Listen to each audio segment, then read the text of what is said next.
Hello, hello, hello. What up? It's your boy Skills here again, second week in a row. We're running it back. We did so good last week talking sports, talking baseball, talking basketball. That we're going to do it again one more time at least. Hopefully, much more than that. But for now, we got playoff basketball to talk about. We got Major League Baseball to talk about. We got a few other things to talk about, such as hopefully, we get around to bringing up the NFL schedule, which was recently announced. I'd like to get into some of that if possible. Last week, we ran a little longer than I expected to. I had so many other things that I was going to share with you guys from uh, the world of baseball. Like, I didn't even get into Giants baseball last week. That's how much into the basketball playoffs, the NBA playoffs we got. I didn't even get into the Giants baseball or really too much of the baseball stuff at all I want to bring up. That's going to be different this week. This week we will definitely talk some Giants. We'll talk some A's. We'll talk Major League Baseball. There's a lot going on there. And it's going to be a lot of fun. I even have a trivia question or two. I'll definitely have at least one to throw your way from the NBA trivia. And hopefully I can also squeeze in a round of trivia for baseball as well. So without any further ado, let's jump right in. As you know, if you were here last week, you know that I am in the San Francisco Bay Area, and you know that what I focus on primarily is San Francisco Bay Area sports teams, the Giants, the 49ers, the Warriors, and for now, the Oakland A's. We don't talk hockey here. I don't know squat about the San Jose Sharks. You don't want me to go there. So we're gonna lean that way. However, we're not gonna lean as hard that way as we did previously. I'm gonna jump into a lot of the national stories and a lot of the national topics. We'll definitely have a lot of fun. Hopefully, we'll get into everything I want to get into. Let's begin with the Golden State Warriors. And if you are a Warriors fan, last week was a tough week, especially the end of it when the Golden State fell in 6 games to former and apparently current nemesis LeBron James. Anthony Davis, the unibrow, and the Los Angeles Lakers fell in a 6-game series 4-2. It was not a surprise to me. I never thought this team was going to go all the way. I did speculate in the first round when they got past Sacramento, when the Warriors got past Sacramento in the first round. I tossed around the idea that what if maybe, just maybe, this team got hot and somehow just went through the rest of the Western Conference and ended up in the NBA Finals.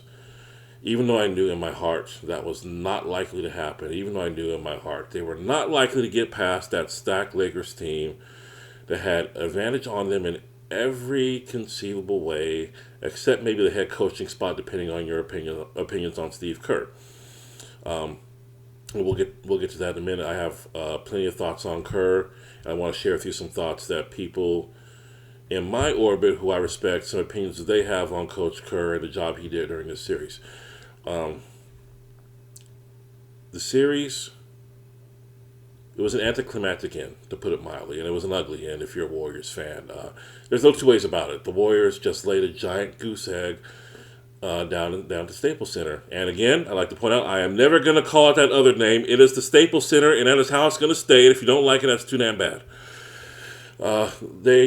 This team, as you know, they never were good on the road. They ended up this series losing all 3 road games they played against the Lakers, and they blew games. Well, I say they blew Game 6, but they fell in Game 6 in ugly fashion, shooting poorly, not defending, not doing any of the things that got them within 3 games to 2.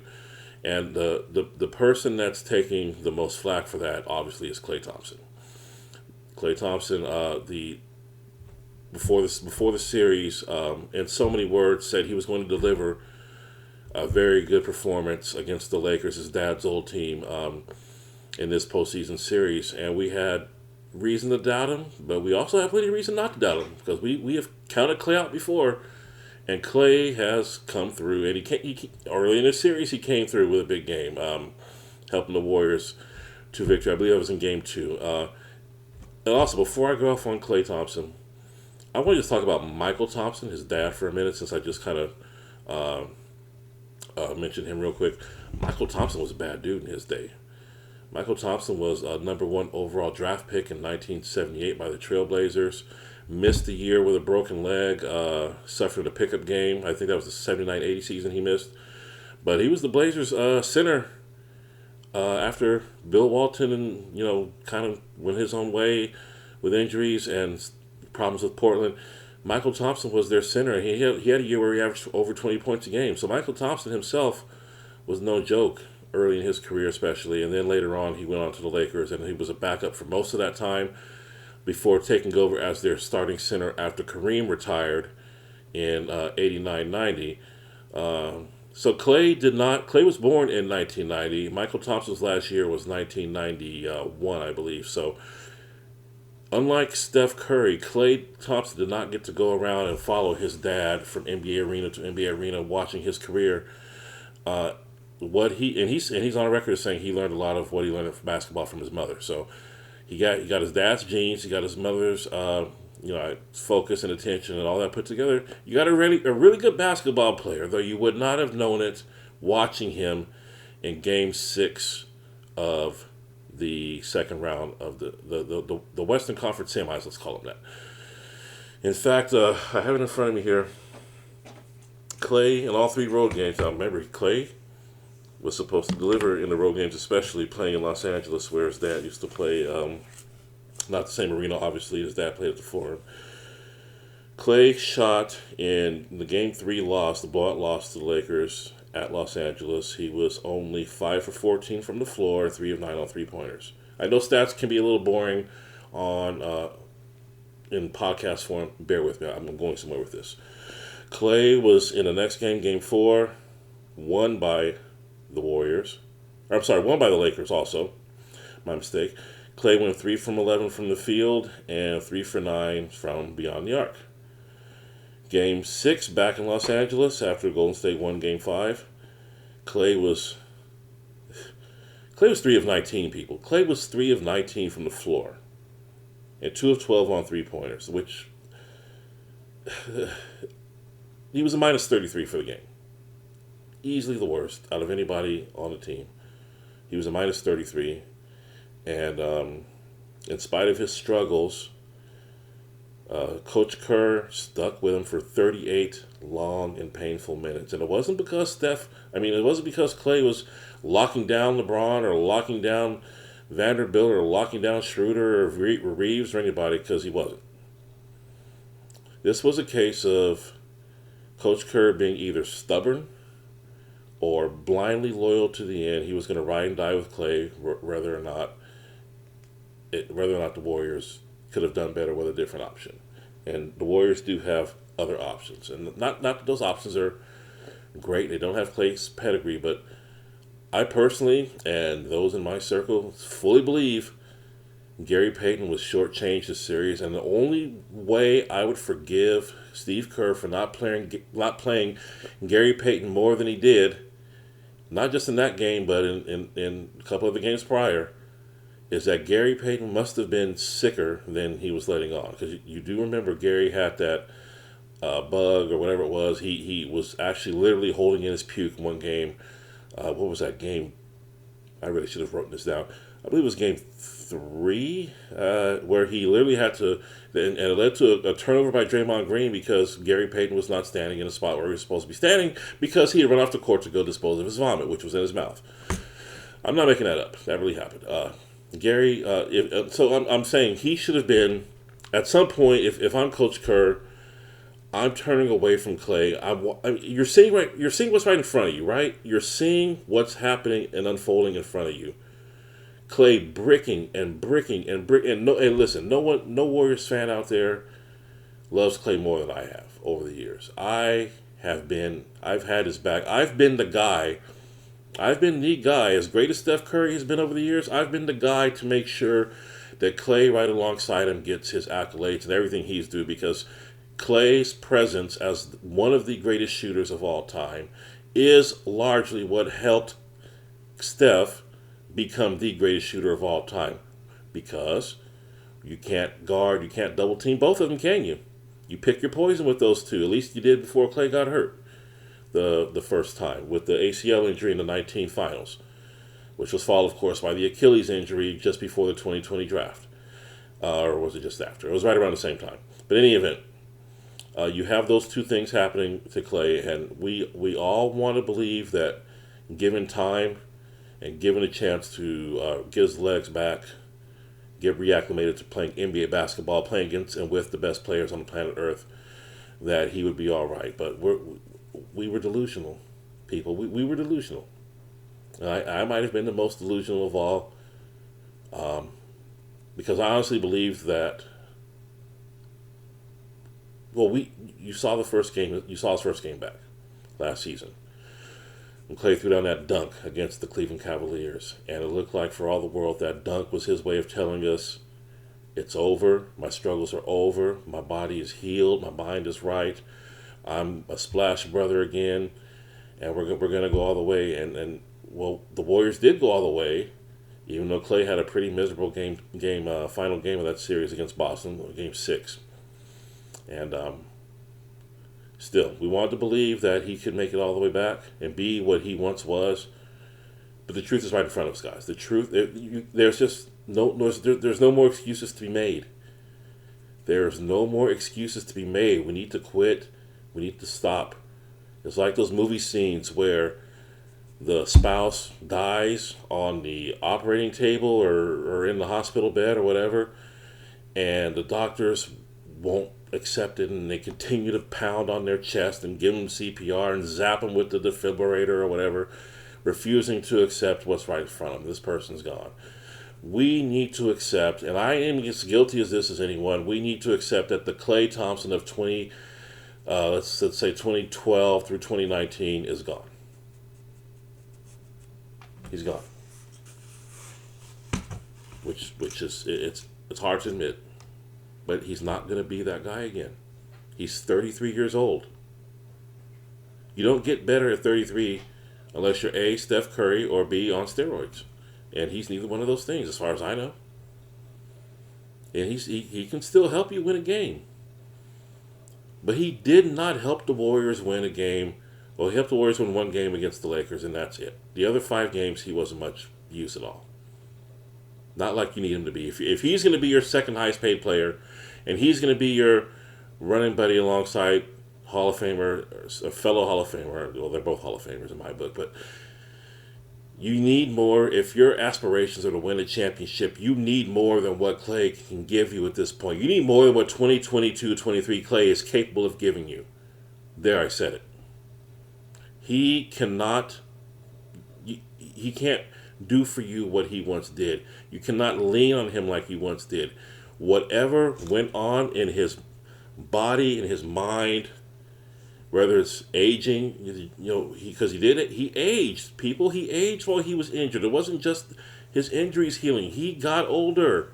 You don't get better when you're going from 29 or whatever, 29 to 33. You don't get older. You don't get better, or you do get older. You don't get better. And you're taking the age, you're taking all that rust. The management has a really big, tough decision to make. And I believe, this is my theory, why Clay was allowed to play 38 minutes in that god-awful Game 6 when he had no business being out there for more than maybe 20 at most. Coach Kerr already has a doghouse full of Jonathan Kuminga and Jordan Poole. And we haven't heard JaMychal Green speak out or show any. JaMychal Green is a pretty cool dude, pretty even-keeled veteran, it seems. We're not seeing the body language from him that we're seeing from the youngsters who are clearly unhappy and not being allowed to play, not being given the minutes they want to get, even though they really haven't earned them. So, we know for sure that 2 players are in Coach Kerr's doghouse. We know that JaMychal Green is probably not thrilled, even though he contributed early in the series in Game 2. He probably isn't thrilled at sitting on Coach Kerr's bench. And we also know that even though he never admitted because he's just not built that way, Kevon Looney cannot have been happy with only starting 1 out of 6 games in this series. There's just no way. He's a competitor. And I know for a fact, let's step back. I'm a big man. I always play the center position when I play basketball. I'm only 6'2", but I'm not playing with NBA-sized players. I'm playing with people in there. high 5 foot and up. So I'm a center. I've always been a center. I know what it takes to play center. I know it's not easy to play center. And Kevon Looney is doing that against people 2-3 inches taller than him. He's giving away all these pounds. He was a warrior, no pun intended. He was a legit through and through dictionary definition warrior in the first round of the playoffs. As I said he would be, there was no way the Warriors would have gotten to the second round without his effort. Him and Steph took the team on their shoulders in that Game 7. And for the team to suddenly determine, whatever the reason may be, that he should not, there's better starting options than Kevon Looney against the Lakers. That had to sting him a little bit. For him to give himself, take the punishment he took, go out there playing sick in this round of playoffs. He too was sick, as was Peyton. And for him to have to sit on the bench and not, lose his starting job for nothing he did, just because Coach Kerr couldn't come up with any kind of better strategy other than throwing Gary Payton out there. That had to sting Looney a little bit too. He would never admit it because he's not wired that way, as I said. But everyone has pride. Everyone has pride. And if I know, and if you know that Looney was one key reason why the Warriors got past the Kings in the first round, then he obviously knows it himself, and he had to not enjoy being on the bench. So, that being said, Kerr's got all these players who may or may not be upset with him, who may or may not be upset with management, Bob Myers on up. Could he, in his mind, afford to lose Klay too? I think, in his mind, he could not afford to lose Klay Thompson's support. If he sits Klay, who all season long has chirped with he's chirped with Devin Booker, he's chirped with other guys, Dylan Brooks, of course. Klay has played this season with a huge chip on his shoulder, and he's never been more vocal about his place in the NBA history books. He's got a lot of pride. He's got a ton of pride. And if Coach Kerr were to put him on the bench the way he puts Poole on the bench, for example, he may not get him back. He may not have gotten him back, and I think that's what was going through Coach Kerr's mind. And I'm making it sound like it's as simple as Klay might get mad at me if I sit him. Well, let's say Klay does get mad at you if you sit him, and let's say that the Warriors win with Klay sitting. Then what? Then what? If you're Coach Kerr, you've lost Klay, and I think once he seems like the kind of guy, once you lose him, there's no going back. So in his mind, he felt like he had to keep Thompson out there, win or lose. They were going to ride or die with Curry, they were going to ride or die with Draymond, and they were going to ride or die with Thompson. That's just the way it was going to be. That at this point in I know some don't agree that it's a dynasty still, but let's say at this point in the Warriors' long run of success, it is more important to appease the egos of the big three, than it is to actually win games and win championships. And I don't know if that sits well with you, but it doesn't sit completely well with me. I never believed that any one guy is bigger than a team. Even when that guy is one of the greatest 10 players ever in Curry, you have got to do what is best for the team. And what was best for the team in Game 6, and even in the game before that, was to have Klay on the bench. And you might say, well, then you put in Poole, and then what? Well, maybe you Poole gives you something different, and Poole is playing like crap too, but then you have Peyton available. If Peyton's sick, then you know what you do? You play Dante DiVincenzo.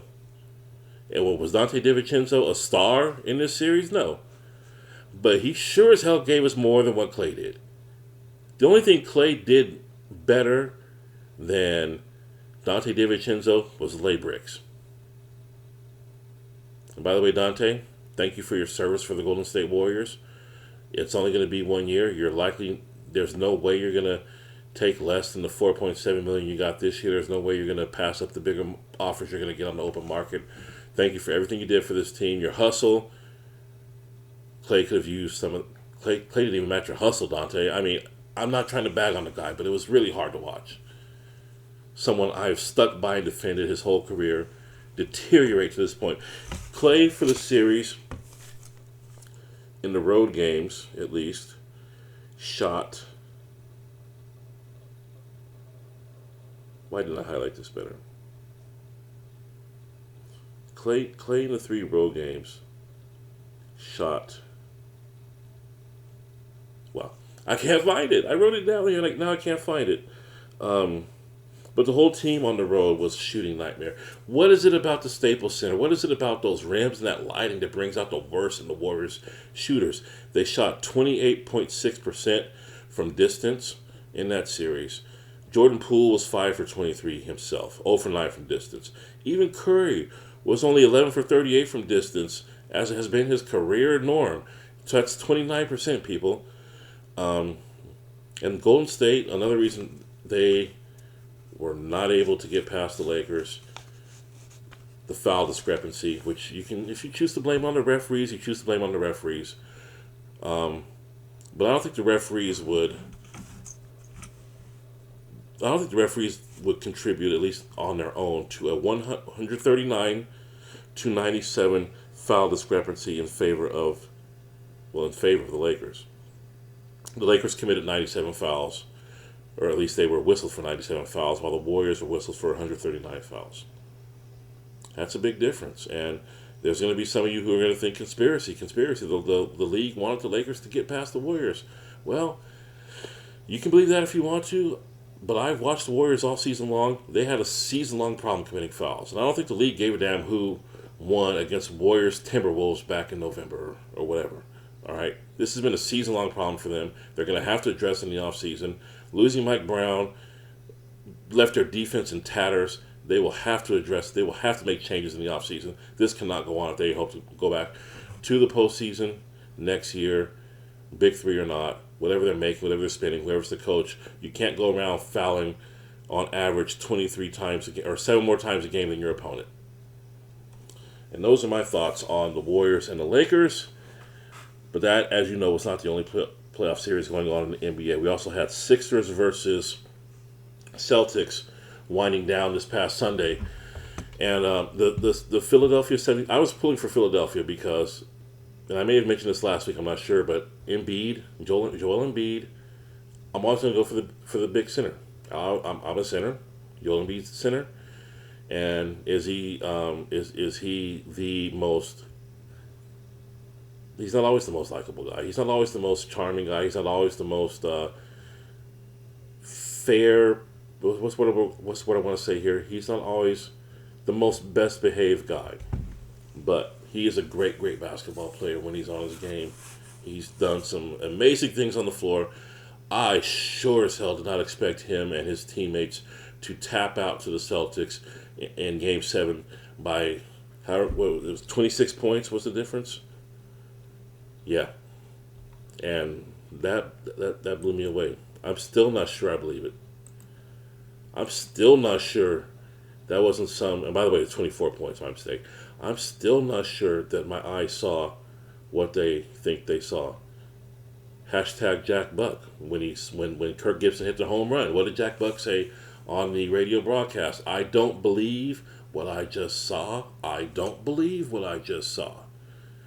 I could not believe, as good as the Boston Celtics can be defensively, 10-point third quarter in Game 7 for a Philadelphia 76ers team with no fewer than 2 Hall of Famers and Doc Rivers, Hall of Fame coach and Doc Rivers, one of the 15 greatest coaches ever, and Hall of Famer in waiting, and James Harden, Hall of Famer waiting, and Joel Embiid. 10 points. How does that even happen? 10 points. Didn't Reggie Miller himself score 8 points in like 8 seconds one time in the playoffs? 10 points. That's very hard to do. Right?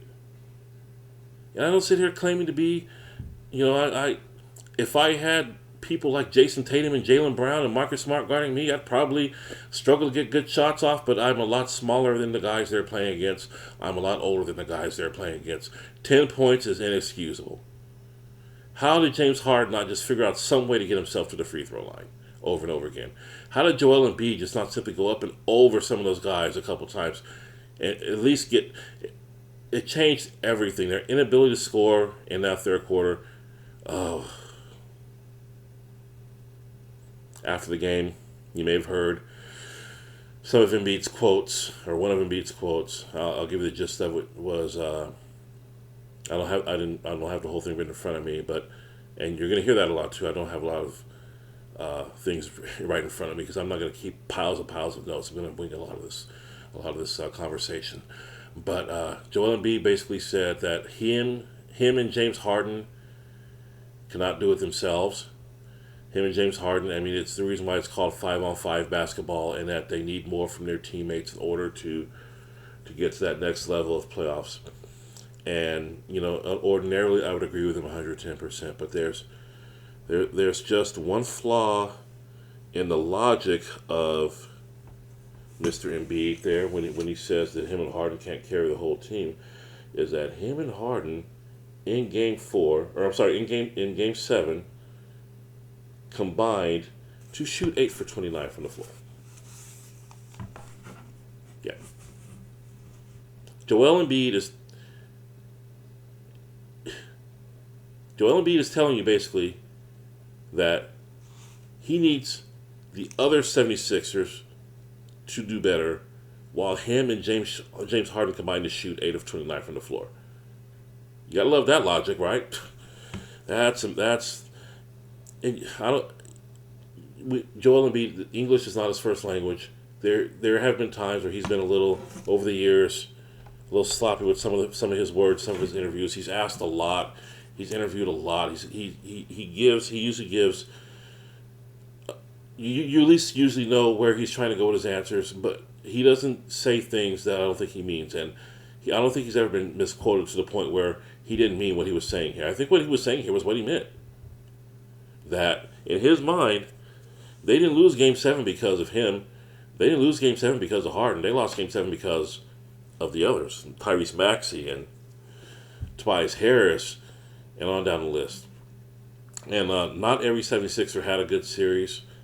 Obviously not because the team lost 3 games scoring under 90 points, which is hard to do in the modern NBA. Which is, I mean, even back in the day, back in the 90s, 80 points was to do that 3 times in one playoff series in this era is pretty much unheard of. I meant to check and see if it's been done before in the last. I was gonna go back about 15, 20 years when the defensive rules changed a little bit. Didn't get a chance to do that, but I'll tell you that you don't score 80 points. You don't score in the 80s 3 times in a playoff series if your stars are cooking in those games. Harden cooked in Game 1 with those 45 points, but you can't sit there and lay all the blame on your teammates, Joel. You can't. None of you played up to your standards. You shot 42%. You're a center. You cannot shoot 42% in a playoff series and then go and say your teammates are the ones who came up short. You came up equally as short. I'm telling you right now, you may be the league MVP. You were the regular season MVP. You are not the MVP in this playoff series. You came up short. Everyone on that team needs to look in the mirror. Not just the players 3 through 15. You and James also have work to do. And James is getting to the point in his career, if he's even back next year. So many rumors have him going back to the Rockets and helping their rebuild kick off. And by the way, the Houston Rockets have hired Ime Udoka as their head coach to replace Steven Silas. And in case you forgot who Ime Udoka is, he was the Boston Celtics head coach last season. Until it was revealed that he was putting his stinky in people where it didn't belong. Namely an employee of a married employee of the Celtics hierarchy, and that's why he was available. He was fired and replaced with Joe Mazzulla. Now, Udoka's credentials as a coach can't be really denied and questioned. I mean, as a rookie, he took the Celtics to the NBA Finals, and they lost to the Warriors. And I don't think Red Auerbach himself was going to get past the Warriors the way they played last year. The way Curry was playing, the way Wiggins was playing, no. Red Auerbach was not going to lead him past there. Doc Rivers wasn't going to do it. None of the great Celtics coaches were going to do it. Bill Russell, none. So, Udoka was very impressive as a head coach, a rookie head coach. Unfortunately, like too many of us do, he made decisions with his thinking that cost him his job. So this time around in Houston, the first thing I do if I'm Houston management, upper management, straight up, yo, coach, stay the hell away from our wives. You want to go, you're not satisfied with who's it, Nia Long that he's with, the actress, beautiful, beautiful woman. Doesn't mean she's a terrific human being, but I'm just saying she's a beautiful woman. She's not making you happy. There's got to be at least 50 other women in the city of Houston who are not married to your bosses that you can go stick your thingy in. All right? At some point, your career has to matter to you more than that. So, take it from me, take it from one man to another. You're only going to get so many chances in this league to coach before you screw it up, and they don't want you back anymore if you screw it up too many times. So, make smart choices this time around. And while we're on the topic of smart choices, there's some more NBA news leading up to the start of the NBA conference finals. You're going to have Boston taking on the Miami Heat. It's late, people. I've been out all day long. I had a drink or two earlier. Bear with me. The Miami Heat and the Boston Celtics will kick off this week, as will the Denver Nuggets and the Los Angeles Lakers. Overshadowing that news, sadly and tragically in a way, is the news surrounding John Morant of the Grizzlies, who just can't seem to get out of his own way. And before I get into what's going on with Ja, I want to set it up a little bit and tell you a little bit about what I did today. I spent most of today, or the second part of today, celebrating the birthday of a close friend of mine who I've been rolling with since 1994. My buddy Nate. It's 29 years. Thick and thin, dark times, bad times, we've been through it all together. I know as well as anyone about keeping people from way back in your life today. I know as well as anyone about close friends in your circle, taking them with you, keeping them with you from your youth all the way throughout your adult life. I've done it. 7, 8 of my friends go back to 1994. 30 years that'll be next year. So I can see where Ja's coming from when he wants to continue rolling on with this Devontae. What the hell's this guy's name? I don't know if it even matters. It's Devontae Pack. You develop, because my bond with my buddies is they're my brothers. Nate is one of my brothers to me. He's not just a friend, he's a brother. And that clearly is how Ja feels about this Pack character. That no matter what, at least to this point, this is what he's demonstrated, no matter what, he is not going to extract Mr. Pack from his life. Even when Mr. Pack gets into it with Ja's own father in the middle of the FedEx Forum, where all thousands of people, 20,000 people, however many there at the game to watch. Even then, he still won't turn on his boy. Even when his own father is this guy Pack's target. He's loyal. He's clearly loyal. And his loyalty is misdirected and misguided, and it's going to get him out of the league if he doesn't straighten himself out. Because John Morant, if you don't know, for the second time in just couple of months, 3 months, whatever, was seen online, social media, waving a gun around.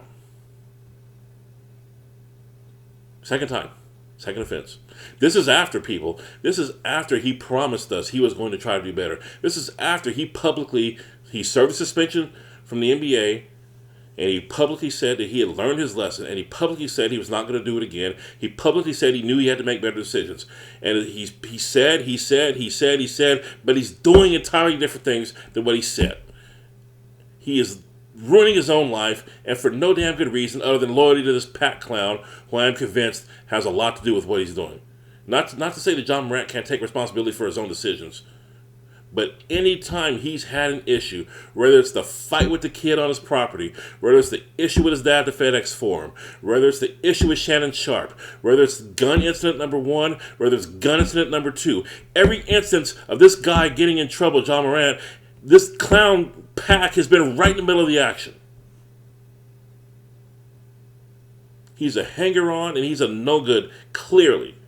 Because if he was a good guy, if he was the kind of friend that I'm blessed with, if this is the kind of guy that we all should be blessed with, this would be a guy, Pac, who would be telling Ja, encouraging Ja, trying to be some sort of example for Ja to not do stupid things that could cost him upwards of $70 million. He's going to lose $70 million in sponsor money if he doesn't get his act together. It's coming. Who's going to keep this guy around, Ja Morant? Who's going to keep him marketing their product when he doesn't even have the sense of a rat. A rat would know not to go on camera, on social media, and flash a gun around for a second time, let alone a first. Or for a first time, let alone a second. It's unbelievable. It's unbelievable. And what makes it even more confounding is that Ja is not that guy. Ja is not, as they say, he is not about that life. He grew up in a 2-parent household. He got good grades. He, for some reason, and I believe that reason is Pac, feels like he wants to be a hoodlum now. It's more cooler to be a hoodlum than it is to be a wealthy millionaire NBA star. And if that's really how he feels, then he's, I'm gonna say it. Then he's a stupid individual. And he's a stupid individual if he continues to keep this guy Pac around. It's going to drag him down. Because Pac doesn't have the sense to realize, as a hanger-on of Morant, you'd think you'd want Morant to make good decisions. Because what's good for him is good for you too, if you're Pac, right? Your boy can't get you all these clubs if you ain't got no money. Your boy can't get you to all these NBA games if you ain't got no money. Or if he's not on the team, if he's suspended like he is again by the Grizzlies, who suspended him indefinitely from all team activities during the offseason. And probably is, and from what I'm hearing from people in the know, the suspension is probably going to carry over into the season, which begins in next regular season, but begins in October. So I'm telling you, I understand better than most people about loyalty to the boys from where you grew up and who you went to school with. But the difference is between, let's say, for example, my buddy Nate and this Pat guy. My buddy Nate encourages me to do good things. My buddy Nate supports me. My buddy Nate builds me up.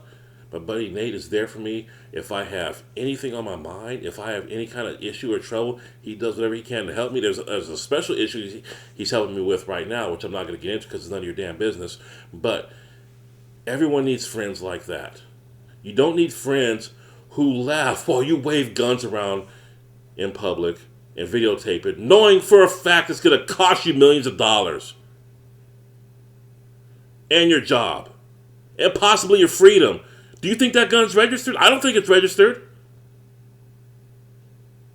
That's what smart people would do. If you're going to wave a gun around, at least be one that you legally own. I don't know if he owns it or not legally, but I'm willing to bet he doesn't.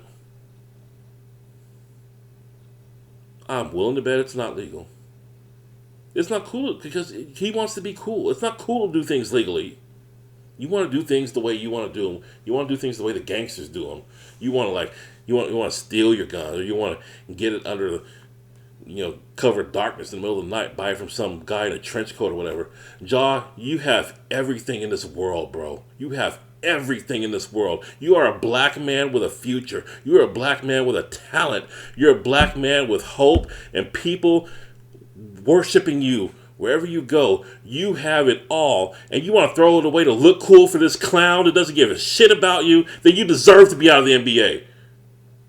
And I hope you get out of the NBA. If you don't learn anything from this would be if I'm Commissioner Silver, couldn't think of his name for a minute. If I'm Commissioner Silver, I am making an example out of you, and I'm doing it not just for the benefit of the league. I'm doing it to save your life, possibly, and save your future. You're out of the league for at least 2 years. You're out until you can get your crap together and learn what the difference is between a supportive friend and learn what the difference is between some loser, low-life hanger-on who's too stupid to realize that if he brings you down, he's bringing himself down too. You want to be his friend? Be his friend from a distance. Send him a check. Cut him a check. Put him in a house somewhere. He does not need to be in your everyday life because he is going to be part of the reason, because I'm not putting all the blame on him. You have your own mind, Ja. The two of you together are going to ruin a very good thing. A good thing that so many people would kill for. Kill for. Figuratively.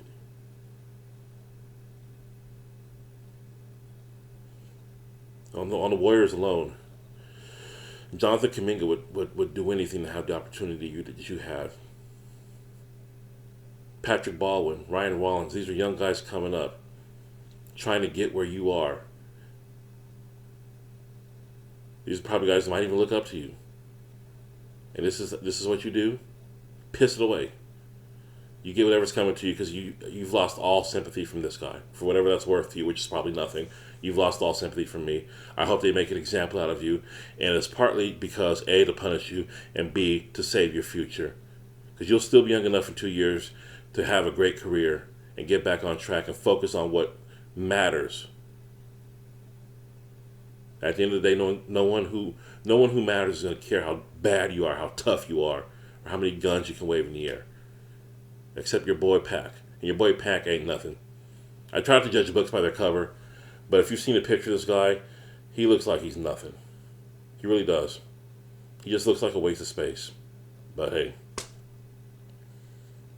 he matters to y'all, obviously. Let's move on. I want to get some baseball talk in. And before I do, I'm going to give you this NBA trivia question. We'll answer at the end of the segment. This is just for kicks and giggles. Who did, when Kareem Abdul-Jabbar set the all-time scoring record in 1984, who was his opponent that night? Was it the A, Phoenix Suns?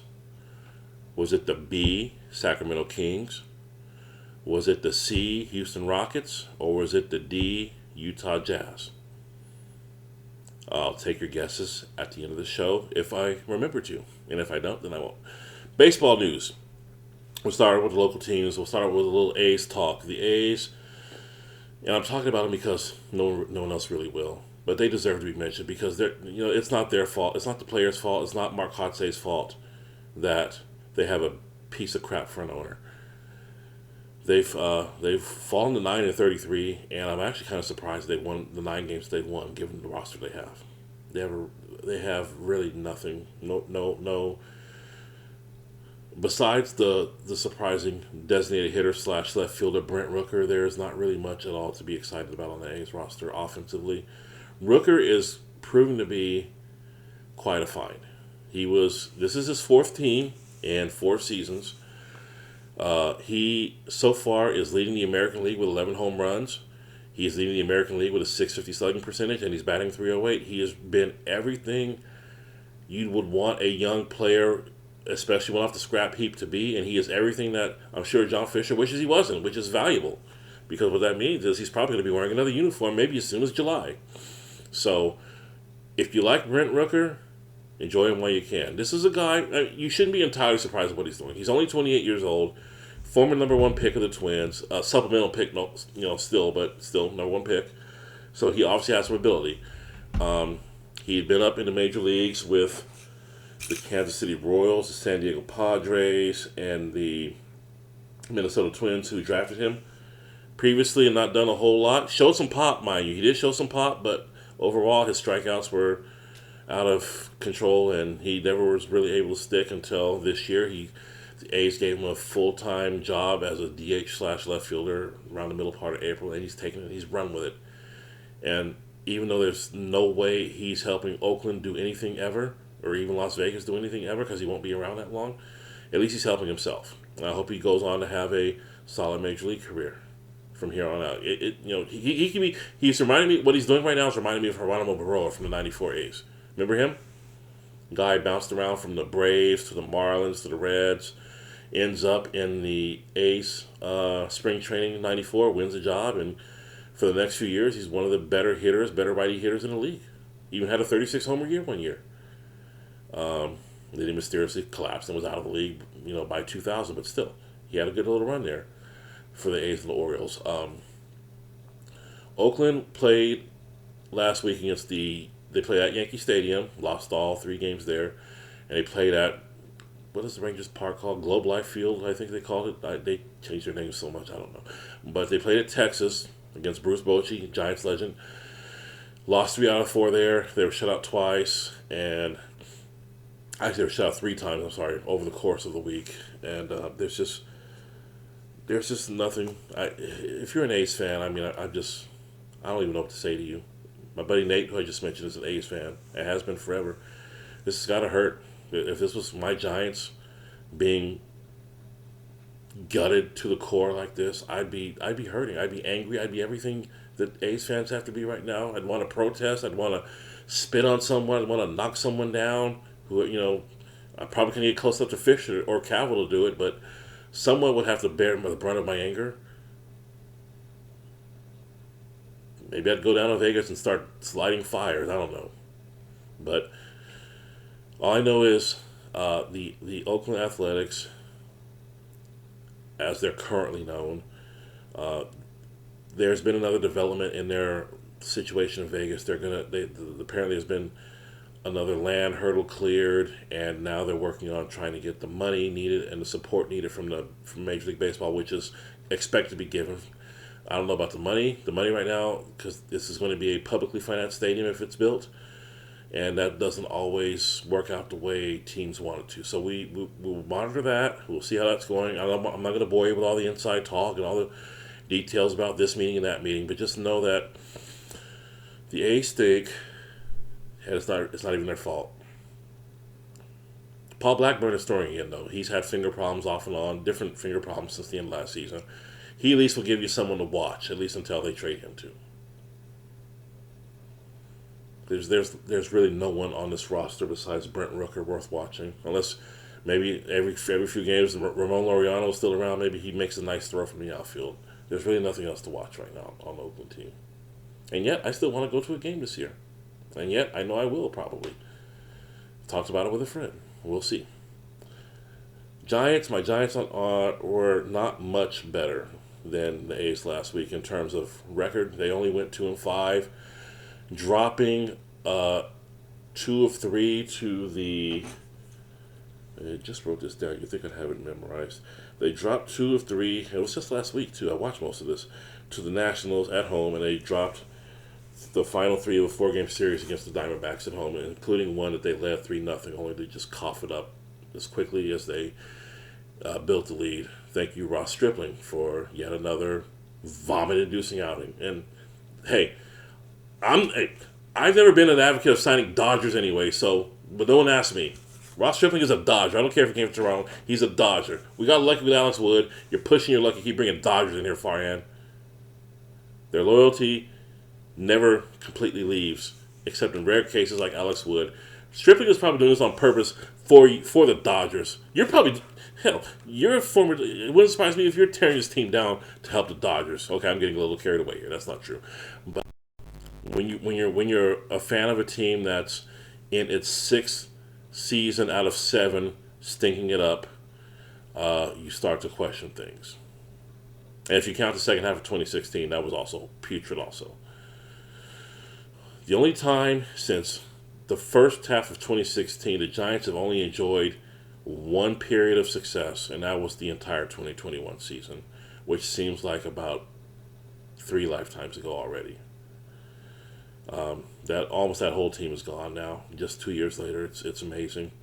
But we do have someone worth discussing, someone who maybe gives a little hope for the future, and that's third baseman / shortstop Casey Schmidt, who, a la Will Clark, maybe not on the first pitch, but still, hit a home run in his debut game and set Twitter on fire, set every social media. And, hey, I'm not trying to take away from what the guy did. It's this very special thing to hit a home run in the major leagues, period, let alone in your first game. However, I go back to 1989 with this team. I've seen so many guys do what Schmidt did, such as John Bowker, such as Aramis Garcia, hit a home run in their first game, do crap from that point forward. It never really amount to much. So I'm trying to stay, I'm reserving judgment. I'm trying to stay measured here, giving my assessment of Schmidt. Schmidt started all week at shortstop, or most of the week at shortstop, while Brandon Crawford was out. He put together quite a week. The numbers are right in front of me here. Schmidt was 458 hitter in 24 plate appearances. He slashed 458, 458, 833 in 6 games. That's darn good. In fact, that's amazing. He had no major league experience prior to this, as I alluded to when I said his debut game home run. They got to find a place to play him, and I don't mean part time. He could be David Villar, the guy who was supposed to be the third baseman this year, is back in the minor leagues. He hit 148, and now he's back at AAA. If I'm the Giants, I got to figure out what I'm going to do with J.D. Davis. I got to figure out what I'm going to do with Lamont Wade at the corner infield spots, because Lamont Wade is looking like the Lamont Wade, late night Lamont from 2021. So you don't want to put him on the bench. I don't really even want to platoon him, even though he's not as good against left-handers. But for the time being, while Schmidt is hot, you have to ride him. You owe your fans that. We don't have anyone. I think the closest thing to a star that we have to watch probably is Davis, probably is Lamont Wade, and that's embarrassing. That is embarrassing. We tried to get Judge, that didn't work out. We tried to get Correa, that didn't work out. Crawford's no longer an all-star. This is probably his last year, not just on the Giants, probably his last year in Major League Baseball. And it was a great ride. He was so good for us in 2021. And he continues to be good for me in MLB 16 to show. That's another story for another day. But you've got to give Schmidt some playing time somewhere. You've got to figure out where Davis can also play the outfield. Darren Ruff is gone, again, designated for assignment, and given his release, I believe, and gone now. Now he's signed with the Milwaukee Brewers. So there's some at-bats there to be found. And Darren Ruff he wasn't playing poorly. At least not at bat. So, you give Schmidt an audition. I'm not guaranteeing that he's going to be that star the Giants so desperately need and haven't had since Buster left. But the way he's played, he's earned a shot. And isn't Farhan all about playing hot hands? Because God knows if you have a bad week in the Farhan era, your ass is out, often never to return. All right, so Yaz is on the injury list. Mike Yastrzemski is on the injury list right now with that hamstring injury he suffered a little while ago. And how you shuffle your outfield, I don't know. I don't really like Lamont Wade. I don't know if he plays center. He's not someone who can play center on a regular basis like Yaz. This is something that Kapler's got to figure out. Farhan's got to figure out. You owe Schmidt some at-bats. You can't sit Davis. He's too hot. You can't sit Wade. He's too hot. We'll see how this plays out. Because Crawford's back at shortstop, by the way. That's why we're not playing Schmidt there. The Giants, this is one of the all-time feast or famine offenses I've ever seen. In the 30-team major leagues, the Giants have the 4th most home runs in baseball with 62, and they also have the 2nd most strikeouts in baseball, tied for 2nd, I should say, with Seattle, with 388, which is only behind Oakland's 390. And Oakland, as you know, is not really a major league team. And plus, they've played 2 more games than the Giants. So the Giants really are, pound for pound, the most prolific striking out team in the league right now. And that is not something to be proud of. And that is not something that a Farhan team you would think would be a stat that they would lay claim to. However, all hope is not lost. Don't believe this team is going to go far this year, but stranger things have happened. They're 17-23. They're 8.5 behind the Dodgers for first place because the Dodgers had the nerve, bastards, to win their last 5 games of the week, and now they're going to try to. They're half a game up on Colorado for last place too. So the most important thing, at least for me, I don't want them to finish last. If you don't finish first, fine. Please don't finish last. in the West. One last thought on the Giants, and this isn't really the Giants' thought. This is more of a Major League Baseball thought. Do you know who is leading the major leagues in home runs with 81? What team? No? I'll tell you. And it's going to blow your mind. It's the Tampa Bay Rays. Yes, the Rays. The hit and run, bunt, squeeze, grounder to the opposite side, Tampa Bay Rays have 81 team home runs this year. And next time I talk to you, I'm going to break that down a little more. But we're starting around of time here. There's a couple other thoughts I want to get in. Our complete game watch, and if you know me, you know I've got a little fetish for complete games. I've got a fetish for high innings pitch totals. That's what ruled in my youth. That's mostly gone away as I've aged, but it's not. They're not completely dead. There's still the occasional pitcher who is allowed to complete all 9, or in some cases 8 or 5 innings. We have 10 complete games. We got our 10th complete game of the season, cumulative, in baseball.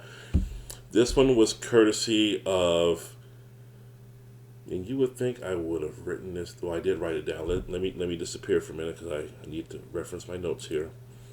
Dude, you just amuse yourselves. Show prep. I will get better at show prep as I go. It was none other than Chris Bassett, Toronto Blue Jays, former Oakland A. Chris Bassett threw a shutout against the Braves on May 12th. Went all 9 innings, struck out 8, 103 pitches for the 10th complete game in the majors this season.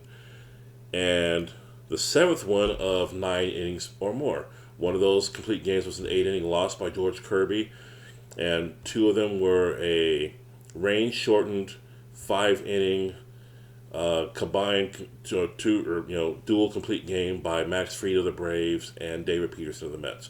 So we're at 10. Can we finish the year with 25? I forget what last year's total was, but it was somewhere around 25, 30, somewhere in that range. Let's see how that plays out. Now go back and answer our NBA trivia question.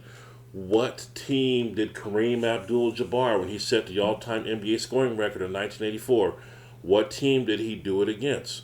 Was it the Phoenix Suns? Was it the Sacramento Kings? Was it the Houston Rockets? Or was it the Utah Jazz? The correct answer is the Utah Jazz. Kareem, 1984, put in whatever number point that was, because I didn't write it down. It's just something I knew off the top of my head that that's the team he broke the record against. So there you go. We're going to wind down here as your boy Skillz is craving food, has not eaten in several hours, is hungry and thirsty. Any other last bit of notes I want to tell you? Bryce Harper of the Philadelphia Phillies got into it with some rookie no-name pitcher from the Rockies, Bird, whatever his first name was. Apparently Bird said some things after striking Harper out. Harper didn't like it. Both benches cleared. No punches thrown, but Harper was tossed. Bird was also tossed as well, but really, when you lose a guy like that, he's a total nobody. Why he was even mouthing off, we don't know yet. No one's talking about it. We have some milestones closing in as Bryce is approaching his 300th career home run. So we'll be keeping a close eye on that. Next week we'll cover all the upcoming milestones around Major League Baseball. Once again, I am your boy Skillz. I'm just perusing to make sure there's no other last minute things I want to tell you about. I think we covered everything we wanted to cover here. Yes, we did, and then some. Next week, I look forward to bringing you some NFL schedule news that I was not able to bring today. I really wanted to cover that NFL schedule news, but I'm not going to do a half-assed job of it. I'm not going to squeeze it in when I only have about a minute or so left, because there's a lot of things in that schedule. We're going to see. I want to talk about head coaches returning to their old cities. Maybe Bill Belichick's last down. What game is he going to possibly lose his job? Because from what I'm hearing, there's no guarantee he's going to get through the season up there in New England if they're not winning.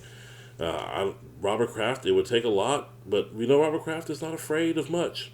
So it's going to be interesting to see how that plays out. I would be surprised, but I wouldn't be surprised at the same time. And I still have not gotten to my Tiger Woods story I wanted to bring to your attention. One of these weeks, I'm going to do a better job of partitioning my time. as I ramble on to you about the world of sports. This is your boy Skills. Thank you for joining me for a second straight week. It's been real. Be sure to keep your eyes on what's going to be probably a historic NBA Western Conference Finals between those Lakers and those Nuggets. I'm pulling for the Nuggets, and I'm also pulling for the Heat. Nuggets Heat Finals. You heard it here first. Take care.